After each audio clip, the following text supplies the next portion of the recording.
La ciclabile del Muson offre lo spettacolo di grandi bellezze come Castelfranco, la Rocca di Asolo, ma anche garzette e altri elementi naturali. All'incrocio fra la Treviso Stiglia e la ciclabile del Muson abbiamo girato a destra verso Asolo. Cominciamo dunque lungo un argine che prosegue assolutamente piatto e dritto per diversi chilometri.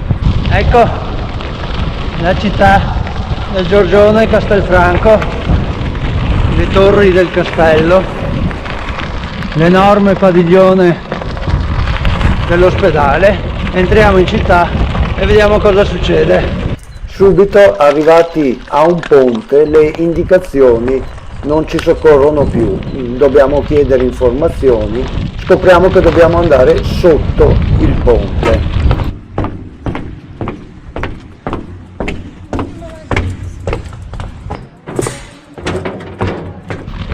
Una volta entrati in città, il caos più assoluto, non c'è nessun cartello, si chiedono informazioni, ogni persona ti dà indicazioni diverse e il risultato è questo.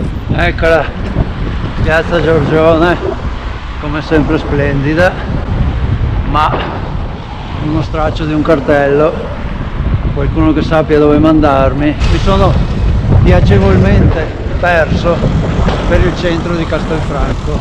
E poi va anche peggio.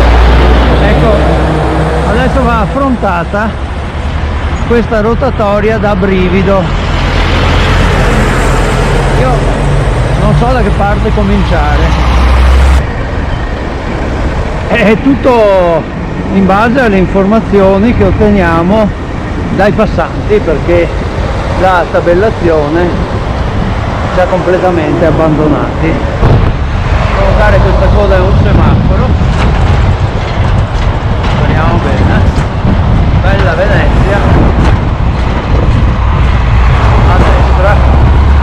Finalmente dopo Villarazzo siamo riusciti a rincontrare questa ciclabile.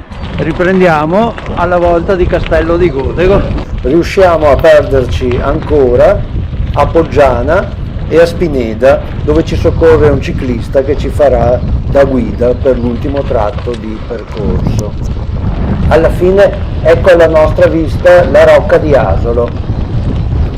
L'arrivo a Pagnano col suo bel ponte